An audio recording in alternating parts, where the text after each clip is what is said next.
je vais avec toi, par la grâce de Dieu, partager un thème, comprendre ce que c'est que accepter Jésus. Je suis dans l'évangile de Jean, chapitre 8, au verset 32. Il dira ceci: vous connaîtrez la vérité et la vérité vous affranchira. Vous connaîtrez la vérité, elle vous rendra libre. Donc, la connaissance de la vérité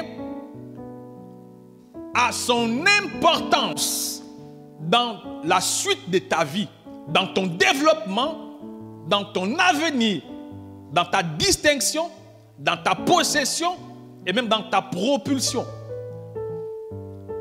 Il dit dans Osée 4:6, il dit: mon peuple est détruit parce qu'il lui manque la connaissance.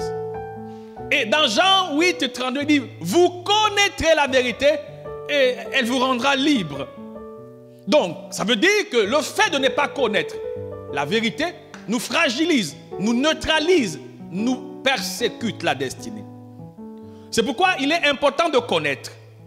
Qu'est-ce que cela veut vraiment dire accepter Jésus ou être chrétien? Parce que c'est devenu pour nous dans notre génération un fashion, une mode, une expression. Je suis chrétien, je suis chrétienne, je suis serviteur de Dieu, je suis servant de Dieu, je suis à la chorale, je suis à tel endroit, je suis ceci. Mais en fait, qu'est-ce que ça veut vraiment dire? Parce que les promesses contenues dans la Bible ne vont être manifestées dans nos vies que si nous avons accepté Jésus. Jean 3,16, il dit: Dieu a tant aimé le monde qu'il a donné son Fils unique afin que quiconque croise en lui ne périsse point, mais qu'il ait la vie éternelle. Jean 3,16, c'est un très bon verset. Afin que quiconque croit, croire c'est accepter. Croire c'est accepter. Donc il est important de savoir ce que ça veut dire accepter Jésus. Parce que Dieu ne ment pas. Nombre 23, 19, il dit: il n'est pas un homme pour mentir, ni le fils d'un homme pour se repentir. Ce que sa bouche dit, ça me l'accomplit. Jérémie chapitre 1 au verset 12. Il veille sur sa parole pour l'exécuter. Dieu dit dans Apocalypse qu'il est fidèle. Alors, d'où vient le fait que chrétiens que nous sommes ne témoignons pas de la puissance tangible? Aujourd'hui, la manifestation de la parole dans la vie de quelqu'un devient rare. On a comme l'impression que le non-exaucement est la norme et l'exaucement est l'exception. J'ai envie de dire que quand Dieu ne te répond pas, ça semble être normal. Et quand Dieu te répond, c'est waouh! Mais en fait, il ne devrait pas avoir de célébration quand Dieu te parle. Ce n'est qu'un fait normal où un père parle à son enfant, où un créateur parle à sa créature. Donc c'est tout à fait normal que tu parles à Dieu et que Dieu te réponde. C'est tout à fait normal que tu demandes à Dieu et qu'il te donne. Mais aujourd'hui, on a comme l'impression que recevoir de Dieu relève de l'extraordinaire, quasiment de l'impossible. Et pourtant, il dit, il donne, il fait grâce. Et dans la méditation, sur mon regard, je me suis rendu compte qu'on n'est pas tous chrétiens. Certes, on s'appelle chrétien, mais on n'est pas tous chrétiens. Ensuite, je me suis rendu compte qu'on n'a pas tous vraiment accepté Jésus. Mais on est à l'église. Et le Seigneur le sait très bien, il a dit que ce ne sont pas tous ceux qui disent Seigneur, Seigneur qui hériteront. Donc, une simple déclaration d'appartenance ne nous confère pas le droit d'avoir. Il dit que plusieurs diront qu'en son nom ils ont chassé les démons. Mais il va leur dire: éloignez-vous de moi, je ne vous ai point connu. Quelle que soit l'impactation que nous pouvons avoir, c'est-à-dire qu'il peut y avoir dans la vie des hommes de Dieu des manifestations miraculeuses, mais que Dieu ne les connaît pas. Commencer par le commencement permet de terminer la fin. Commencer par le milieu, ce n'est pas terminé. Parce que tout ce qui s'élève, qui doit durer, répond à un standard. Mon frère, si tu comprends ce que je dis ce matin, quelque chose va se passer. Dans la relation avec une personne, toute relation qui n'a pas un début profond est une relation qui n'ira pas loin. Parce que la solidité de la relation va déterminer de ses fondements, de son commencement. Et dans tout ce qui commence, Quand une relation commence dans le mensonge, c'est fini. Quand une relation commence dans la confusion, c'est fini. Tous ceux qui bâtissent dans le mensonge bâtissent sur du sable. Et c'est pourquoi à la moindre tempête, l'édifice bâti s'ébranle. Mais celui qui aura bâti sur du roc, celui-là, sa maison résistera à toute forme de tempête. Le roc, c'est Jésus, la vérité. C'est pourquoi je me suis dit, j'ai compris que notre fragilité, notre fébrilité en tant que chrétien, appelé chrétien, n'est pas la conséquence des démons comme nous pensons croire, est la conséquence des mauvaises fondations. Parce qu'en fait, quand nous venons à l'église, souvent, c'est une situation, une circonstance noble, normale. Dieu se sert de tout pour nous amener à lui. La question, c'est est-ce que quand on vient à l'église, malgré la situation, on cherche à connaître Dieu. On cherche à comprendre ce que c'est que cette relation. Qu'est-ce qui est les obligations dans cette relation? Dans toute relation, il y a des obligations. Vrai ou faux? Une relation qui va durer, elle se voit par les exigences données au départ. Les conditions imposées au départ. Moi, je marche comme ça. Toi, tu marches comme ça. Donc, qui s'assemblent, se ressemblent. Mais ceux qui marchent ensemble, dit la Bible, sont tombés d'accord. Deux personnes peuvent-ils marcher ensemble sans être en accord? Je pense à Amos 3:3. Donc ceux qui marchent ensemble sont en accord. Ça veut dire que si tu veux marcher avec Jésus, tu dois être en accord avec Jésus. Question, est-ce que tu connais les accords de Jésus? Est-ce que tu connais ce que c'est que être en relation avec Jésus? Pour prétendre bénéficier de privilèges inscrits dans sa parole. Je reste dubitatif. Je ne suis pas sûr que toi, pas toi, mais le voisin, connaisse vraiment ce que c'est qu'être chrétien. C'est pourquoi notre christianisme est vacillant. C'est pourquoi à toute situation, nous sommes ballottés. Parce que nous ne sommes pas vraiment chrétiens.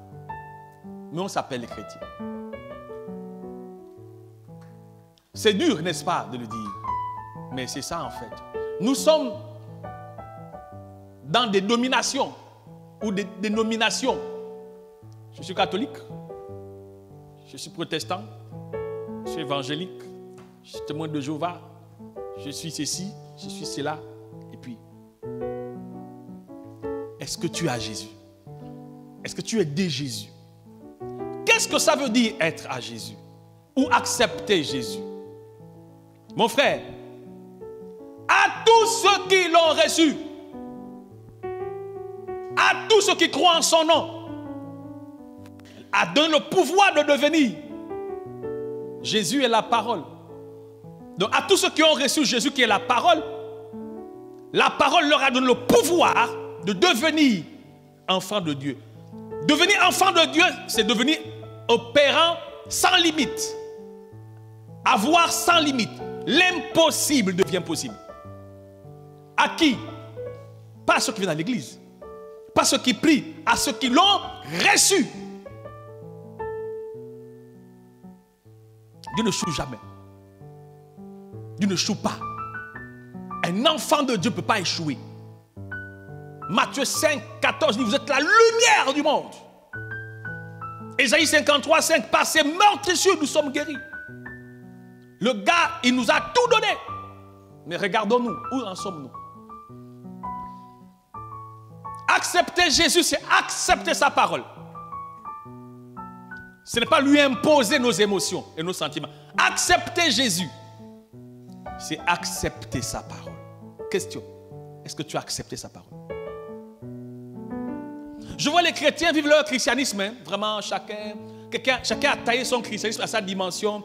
Il est chrétien quand il veut, quand il sent. Il est chrétien quand ça l'arrange. Quand il n'est pas content, il n'est pas chrétien. C'est lui qui gère quoi. Genre un foyer, c'est lui l'homme. Genre c'est non, je ne veux pas ça, je ne veux pas de ça. Tu fais comme ça, moi je veux comme ça. Donc ils imposent leur christianisme. Et mon ami, c'est quoi la conséquence? C'est le non-exaucement. Le fait de ne pas manifester les promesses de Dieu. Écoute-moi mon frère. Apprenons à se remettre en question. À se dire, est-ce que je suis vraiment chrétien? Est-ce que parce que je pars à l'église le dimanche, est-ce que je suis vraiment chrétien? Donc Dieu doit te connaître. Est-ce qu'il te connaît? Question. Allons-y. Accepter Jésus, ce n'est pas un sentiment. Ce n'est pas une émotion. Mais c'est un fait, c'est une réalité. Matthieu chapitre 7, 16. Il dit que ceux qui m'ont accepté, vous les connaîtrez. Il dit, vous les reconnaîtrez à leurs fruits. Donc, ceux qui ont accepté Jésus manifestent un genre de fruit. En d'autres termes, ils ne vivent plus comme tout le monde. Parce que la vie en Christ nous impose un style de vie. Et ça, il faut être conscient de ça. Parce qu'avant de dire à Dieu, mais depuis que je prie, je ne vois pas agir, depuis que je demande, tu ne me donnes pas, avant que de recriminer le Seigneur, avant que de l'accuser, pose-toi d'abord les bonnes questions. Est-ce que je suis comme Dieu veut que je sois? Est-ce que je marche comme Dieu veut que je marche? Je suis sûr. J'ai parlé vendredi, j'ai insisté sur le zèle. Je ne sais pas si quelqu'un a reçu ce que le Seigneur disait. Mais mon ami, le Seigneur a parlé profondément des choses. C'est pourquoi le chrétien, on l'enseigne. Matthieu chapitre 28 au verset 20, il dit, et enseignez-leur à observer tout ce que je vous ai prescrit. Il dit, enseignez-leur à observer tout ce que je vous ai prescrit. Donc un chrétien n'invente pas la marche chrétienne. Tu m'écoutes? Do you understand what I'm saying? No. Really? Ok. Un chrétien n'invente pas le christianisme. On l'enseigne le christianisme. Question, est-ce qu'on t'enseigne le christianisme? Évidemment, dans nos églises prophétiques, dans nos églises de visions extra-surnaturelles, on nous dit beaucoup de choses. Et la plupart des choses qu'on nous donne sont en dehors de l'essentiel. Tomber, c'est bien. Mais la plupart des choses qu'on nous donne sont en dehors de la construction de notre être pour la gloire de Dieu. C'est pourquoi beaucoup d'entre nous sommes des chrétiens dépendants et non indépendants.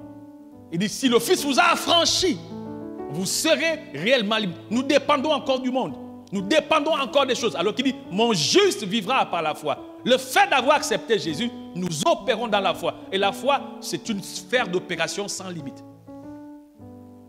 Et quand tu regardes bien, on est amoureux du spectacle à l'église. On aime voir les gens tomber. On aime voir, on dit quelque chose. Et puis on est content, tout ça. Mais en fait, le Seigneur, qu'est-ce qu'il a fait? Il a compilé sa volonté dans un manuel de 66 livres qu'on appelle la Bible.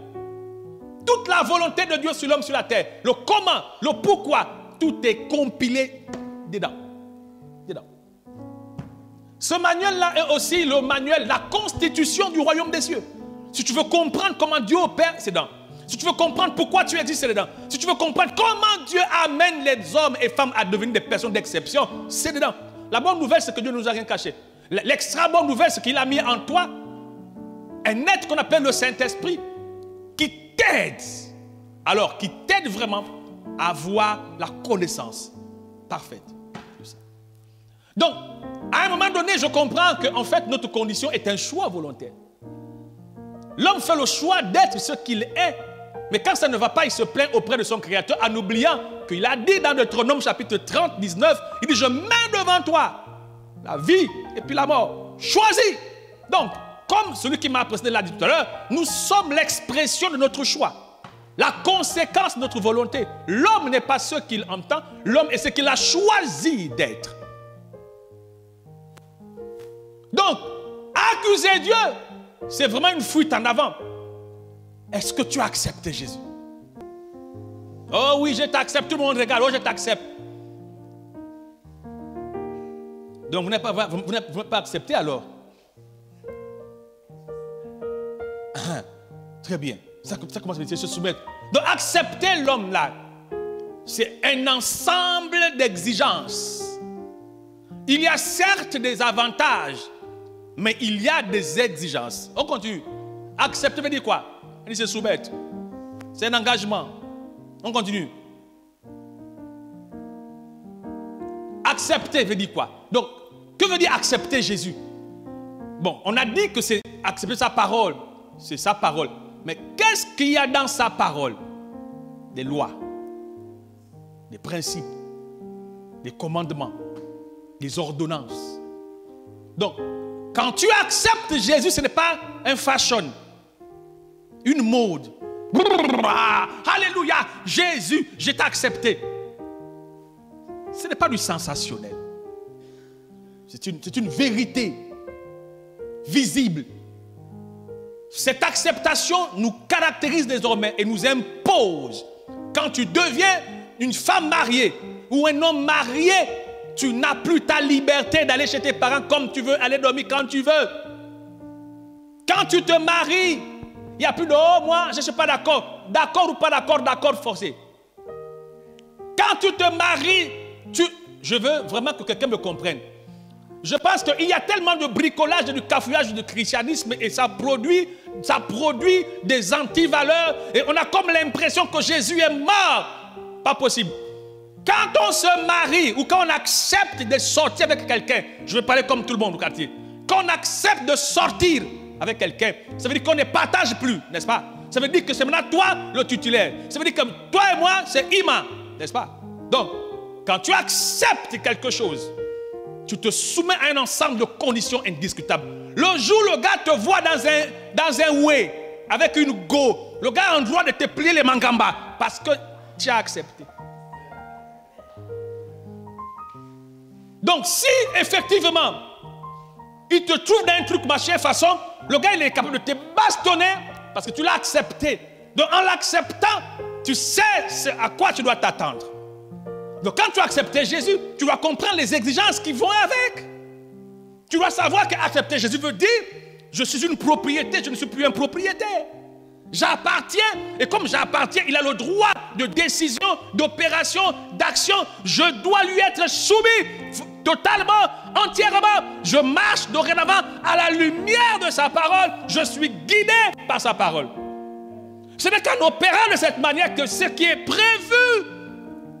Aucun homme ne donne de l'argent de prendre sur sa femme qui trompe et qui fait le boucan à gauche à droite. Une femme insoumise, une femme qui fait le cafouillage, tout ça, l'homme n'est pas d'accord. Donc aucune relation ne peut durer quand il y a de la compromission à l'intérieur. Ou quand il y a le manque de respect de consignes. Mais comment veux-tu que le Seigneur puisse approuver ta vie, t'accorder les privilèges alors que tu n'es pas soumis à ses instructions? Et puis tu sais, que je sais, que nous savons que tu n'es pas soumis. Regarde bien ton voisin, regarde ses yeux, il y a un blanc là.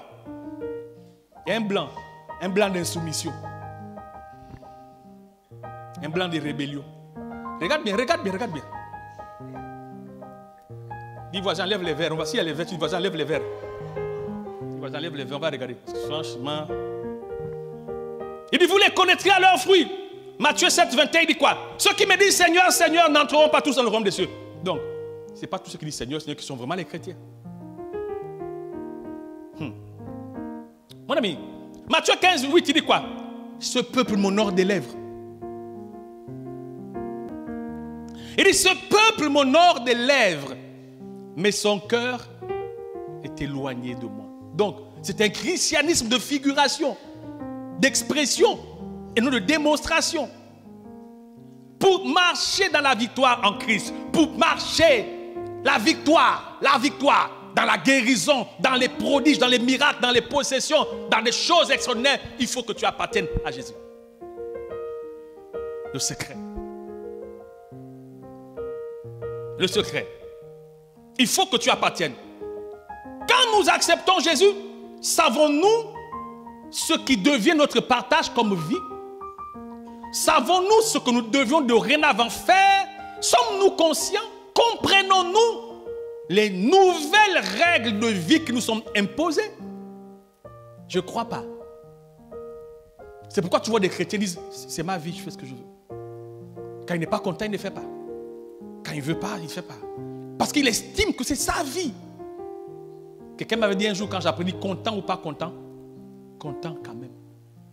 Quand on appartient à Jésus, content ou pas content, content quand même. Un esclave n'a pas de liberté. Un esclave, il dépend de son maître. Si tu comprends ça, Dieu te bénira dangereusement. Quelqu'un m'a dit un jour que Dieu fait confiance qu'à ceux qui sont morts. Je dis, comment ça? Il dit, Dieu donne la richesse qu'à ceux qui sont morts. Il dit, expérimente, prends de l'argent, laisse auprès d'un cadavre. Même un siècle après, tu vas retrouver ton argent là. Donc Dieu ne donne qu'aux personnes qui sont mortes. Si tu es mort, alors Dieu va te donner. Mais si tu vis encore, non, il ne va pas te donner. Jésus dira que celui qui vient à lui, qu'est-ce qu'il fait? Je suis dans Luc chapitre 9 au verset 23 à 24. Il dit, puis il dit à tous, si quelqu'un veut venir après moi, 1, qu'il renonce à lui-même. 2, qu'il se charge de sa croix et qu'il me suive. Car celui qui voudra sauver sa vie la perdra. Mais celui qui la perdra à cause de moi la sauvera. Il dit, si quelqu'un veut venir après moi, il y a 2 choses à faire. 1, il renonce à lui-même. 2, il se charge de sa croix tous les jours. Alors, je vais te poser une question. Non, 2 questions. Premièrement, est-ce que tu as renoncé à toi? Deuxièmement, est-ce que tu as porté ta croix, ta douleur? Tu sais, quand tu acceptes Jésus, tu deviens l'expression des problèmes de la vie. Les gens vont te faire ceci. Les gens vont te faire cela. Jésus a dit, ceux qui voudront marcher pieusement seront persécutés. Je reviens à ma question, je n'ai pas oublié. Est-ce que tu as renoncé à toi-même? Renoncer, ça veut dire que ce n'est plus toi qui es une priorité.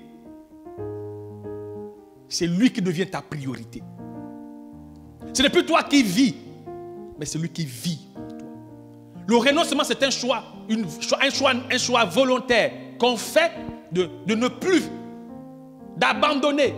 Il dit, tu dois renoncer à toi.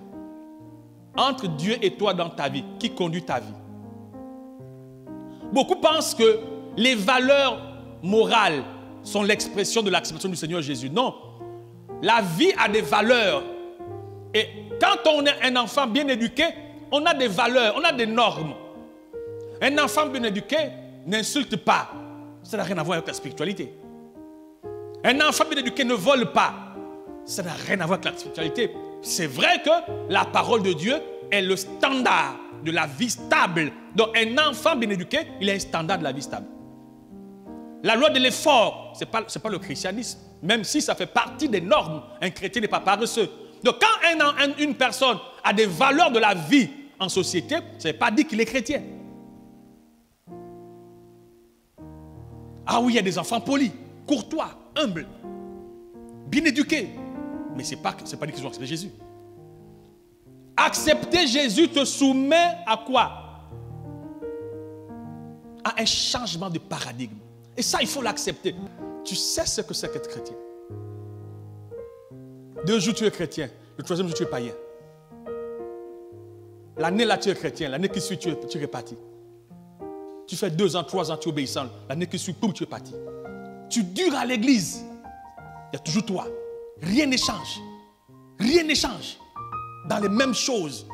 Tu sais, tes petits frères se convertissent. Ils te trouvent encore un chrétien païen. Ta famille, c'est-à-dire qu'il n'y a rien en toi qui donne envie à quelqu'un de suivre. Il n'y a rien. Il n'y a rien. Parce que on ne t'a pas dit ce que c'est qu'être chrétien. On ne t'a pas dit. C'est pourquoi tu vois, beaucoup de ces chrétiens sont des chrétiens, mode bricolage, mode cafouillage. Il est là comme ça dans le vent, il vient à l'église, il s'assoit, il est assis, il dort, il réfléchit, pendant qu'on parle, il griffonne, il bricole, tout ça. On n'a pas appris la valeur de la parole. On n'a pas appris à se taire dans la présence de Dieu. On n'a pas appris la loi de l'honneur, la loi de la crainte de Dieu. On n'a pas appris que la bénédiction s'attire par ta consécration. On n'a pas appris que la sanction vient de la soumission. On n'a pas appris qu'être chrétien, c'est une vie de consécration, de mise à part. On n'a pas appris. Donc on vit notre christianisme comme ça. On fait quoi? On te baptise aujourd'hui. Le mois qui suit, tu ne pas dans tes miquoignats. On te baptise aujourd'hui, le jour qui suit, tu reviens un païen. C'est-à-dire qu'on te baptise, tu deviens pire qu'avant. On a ça à l'église. Et puis on appelle ça chrétien. C'est la honte. C'est la poisse. Dieu te donne un peu, tu abandonnes. On s'appelle chrétien. Ne sais-tu pas que quand Dieu t'élève, c'est pour sa gloire. Quand Dieu élève un chrétien, c'est pour défendre la vie chrétienne, le christianisme dans les environnements où il te monte. Quand Dieu t'élève, c'est parce que par toi, il va toucher une catégorie de personnes. C'est pourquoi Dieu nous élève. Beaucoup de Dieu les élève, ils deviennent des païens. Il n'y a plus le temps pour servir. Est-ce que tu sais? Alors, J'ai le temps de lire un passage, je vais terminer. Si tu ne comprends pas ce que c'est être chrétien, tu perds ton temps à l'église. Tu seras frustré. Tu seras frustré. 20 ans après, tu auras un langage de regret. Si j'aurais su, j'ai passé mon temps à l'église, je n'ai rien vu. J'étais à tel ministère, Saint-Thomas, Saint-Vérité, Saint-Gloire, je n'ai rien vu. Moi, vous avez fait l'église, j'entends les gens me dire, vous avez fait l'église, moi j'ai prié, je n'ai rien vu. Cette affaire de Jésus là, c'est du pipeau. Tu sais, un jour, quelqu'un parlait de Jésus dans la télévision. En ce temps, il y avait encore la télé Africa. Ils avaient une émission façon là. Et puis, ils ont appelé un gars, un pseudo-pasteur. Il a commencé à débiter des coccinelles. Il parle de Jésus gauche-droite. Et puis, les ganguistes l'ont mis balayage, mangamba. Il ne parlait plus. Et puis, je voulais appeler pour dire, gars, est-ce que tu as révisé tes cours spirituels avant de te poser là-bas et puis commencer à parler de Jésus? J'ai tenté d'appeler pendant au moins 1 heure, rien. Et Dieu me dit, gars, calme-toi. Il ne peut parler de moi que ceux qui sont en moi et en qui je suis. Il y a une relation qui te confère le mandat de parler de lui. Ce n'est pas une étude que tu as faite. C'est pourquoi on ne va pas à l'école biblique pour être pasteur. C'est un appel divin. Un appel divin. Quand je vois comment le chrétienisme est pratiqué aujourd'hui, je comprends aisément pourquoi les occultistes dament le pion aux chrétiens. Un chrétien t'envoie un fusil nocturne et puis tu encaisses tout. J'ai vu un chrétien mourir de fusil nocturne. Mais comment ça? Celui qui est en toi est plus fort que celui qui est dans le monde. Ils te feront la guerre, c'est sûr, mais ils ne te vaincront pas parce que je suis avec toi pour te délivrer. Que 1000 tombent à tes côtés, 10 000 à ta droite, tu ne seras point atteint. Aujourd'hui, le collègue fait, il danse son petit blablabla. Le matin, tu dis, j'ai vu les chrétiens changer de bureau. Mon collègue là, quand j'arrive là, mon cœur n'est pas en paix. Il a encore dansé toute la nuit. Mais toi aussi danse. J'ai vu des chrétiens, je vous dis, moi, je vais dans les bureaux prier. Il dit non, papa, vraiment, moi, je vais changer de bureau. Je vais même démissionner. Je dis pourquoi? Oh, il y a trop de sorciers ici. Mais il dit il y a trop de sorciers. Je dis toi, tu es un sorcier?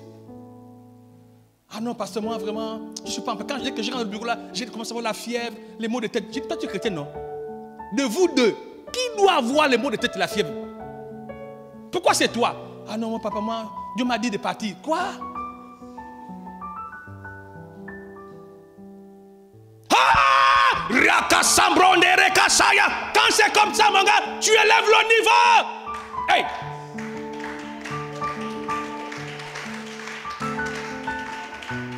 On ne te voit plus. Oh non, tu es maintenant la soeur en Christ. Tu en as pris les dossiers, tu es maintenant au couloir. Parce que le bureau a siégé. Le ganguiste qui est là-bas, le gars, il a pris possession. Il a mis les démons partout. Et quand tu arrives, tu es influencé. Tu es obligé d'aller à la salle de réunion. Tu es dans la salle de... Oh, tu fais quoi? Non, moi, le bureau là. Si tu es comme ça, que tu fais ça, je vais te aimer. Enfant de Dieu, il dit voici les miracles qui accompagneront ceux qui auront cru. En mon nom, ils chasseront les démons. Hey!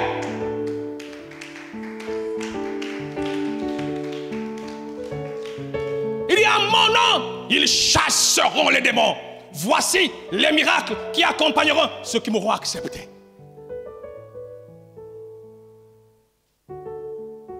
Les chrétiens cherchent les maris, cherchent les femmes, cherchent les enfants.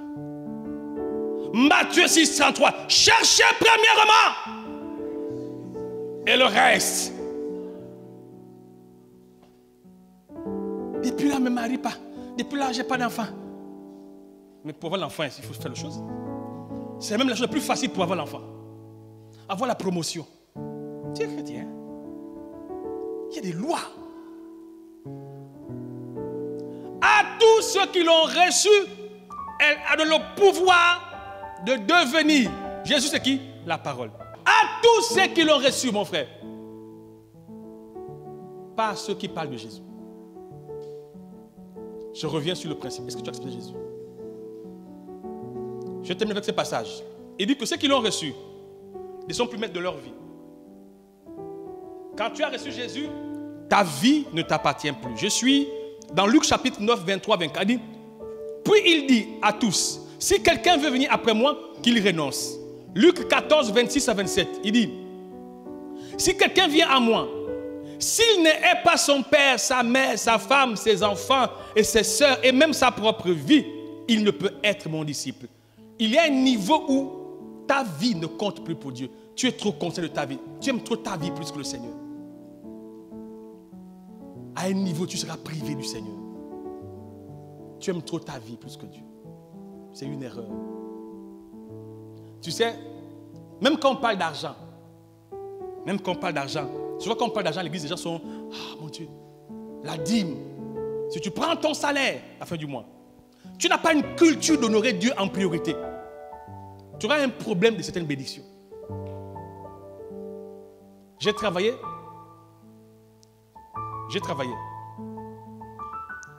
J'ai fait 12 ans DHL L'Aviation. J'ai fait 4 ans Air Max. J'ai fait 3 ans Afrique Aviation. Donc j'ai à peu près 17 ans, 18 ans à l'aéroport. À peu près. Donc j'ai vu l'aéroport là, à l'époque d'Air Gabon. Moi j'étais à l'aéroport. J'étais très jeune. Alors très très jeune. Beaucoup de gens que j'ai vus là-bas, beaucoup sont vieux, d'autres sont morts déjà. J'ai trouvé là-bas. Beaucoup de directeurs là, on se connaît. Qu'est-ce que j'ai envie de te dire? J'ai vu comment le Seigneur prend des gens faibles et les rend forts. Il n'y a pas un mois où je prends mon argent, ça s'appelle la dîme. J'avais écouté un homme de Dieu qu'on appelle David Oyedepo. Il dit, ça fait plus de 40 ans. Plus de 40 ans qu'il est fidèle à la dîme. Et il pose la question, il dit, quand vous me voyez, ça ne se voit pas. Il dit, regardez-moi. Il y a un homme de Dieu qu'on appelle Rick Warren. C'est un Américain. Rick Warren, il a écrit Une vie pour l'essentiel, quelque chose. J'ai ce livre au bureau. Il dit, il a fait un pacte avec Dieu. Il avait dit à Dieu, Seigneur, moi je vivrai avec les 10%. Je te donnerai les 90%. Avec les 10%, il est multimilliardaire. Il est en Afrique du Sud. Il faut lire ses livres. Il a écrit un livre là, un best-seller.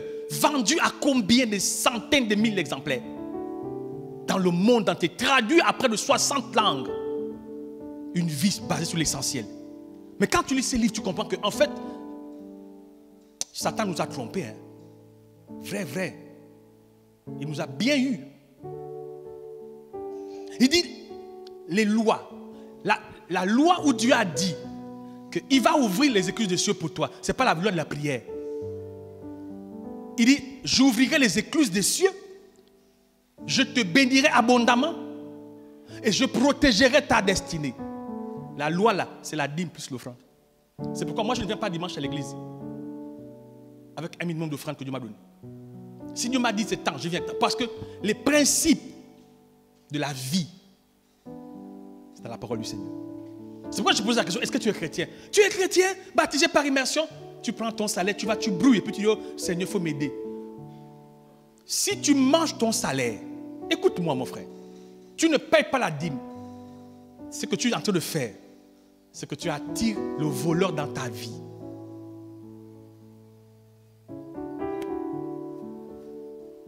Tu vois, quand on parle de l'argent, les gens sont mal à l'aise. C'est parce que tu es infidèle que tu es mal à l'aise. Normalement, quand tu es fidèle et quand on parle d'argent, tu es en paix. Hein? Tu ne fouilles pas mon regard. Tu fais comme si tu ne comprenais pas. Il faut bien comprendre. Un chrétien qui n'est pas fidèle à ses principes, il n'a pas accepté Jésus. Accepter Jésus. Même ton argent ne t'appartient plus. Ta vie ne t'appartient plus.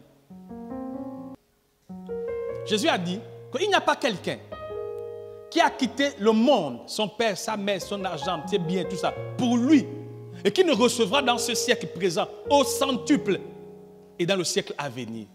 Quand quelqu'un accepte Jésus, il vient de tisser une alliance avec une vie de provision divine. Satan n'est pas plus fort que Dieu. Satan est insignifiant. Tu sais qui a propulsé Satan du ciel? Ce n'est pas Dieu, c'est Michael. Donc Dieu a dit petit, dit Michael, mets-le partout, machin. Je ne veux pas salir même pour le toucher. Il est insignifiant devant le Seigneur. Donc la pression et l'oppression qu'il met dans nos vies ne lui confère pas le pouvoir sur nos vies. C'est parce que nous n'avons pas accepté Jésus. Matthieu, la parole le déclare. Et Marc le déclare. Jean le déclare. Va lire ta Bible. Va lire ta Bible. Tout est possible à celui qui croit. Regarde-nous aujourd'hui. On stagne en tout. On stagne en tout. Est-ce que tu as... C'est Jésus. Tu ne peux pas aller à une cérémonie de sport ou bien de randonnée ou bien je ne sais quoi alors que tu veux venir à l'église dimanche. Tu ne peux pas manquer ton culte dimanche. Il a dit que c'est un jour consacré. Donc quand tu acceptes Jésus, il y a des exigences qui sont indiscutables dans ta vie. Tu ne peux pas t'asseoir et puis commencer à dire oh non Seigneur. Comme... Non mon ami, même quand tu as mal au corps, tu sais que dimanche c'est obligatoire. Si tu sais que dimanche tu viens à l'église et que tu es dans une cérémonie, rentre tôt. Ne bois pas. Rentre tôt. Parce que dimanche, c'est une alliance. 18 ans, 19 ans, je suis chrétien, je suis là. Mais un fire, zélé. Pas zélé de zélé, mais zélé. Tu connais zélé? Bon, il y a deux zélés. Hein? Il y a zélé et puis zélé. Mais je ne sais pas, tu ne comprends même pas. Tu connais zélé et tu connais zélé. Donc, pas zélé de zélé, mais de zélé. De zèle, voilà. Donc, ce n'est pas zélé que j'entends. Toujours, toujours, toujours, tu me vois là, je suis toujours. J'évite de m'excuser. Tout le monde peut avoir des impératifs, je comprends. Mais excuse-toi de moins en moins. Les guérisons. La guérison. Satan ne peut pas habiter dans ton corps et avoir possession. Ton corps est le temple de Dieu. Et l'Esprit de Dieu habite en toi. 1 Corinthiens 3, 16. Qu'est-ce que fait un virus dans ton corps? Tu sais ce qu'a dit Jacob pour changer son nom en Israël? Il a dit à l'ange, tu ne pars pas sans que tu m'aies béni. Il y a des temps quand tu sens que ça ne va pas, tu dis à Dieu, Seigneur, mieux, tu me tues. Mais je ne sors pas de là si tu n'as pas relevé.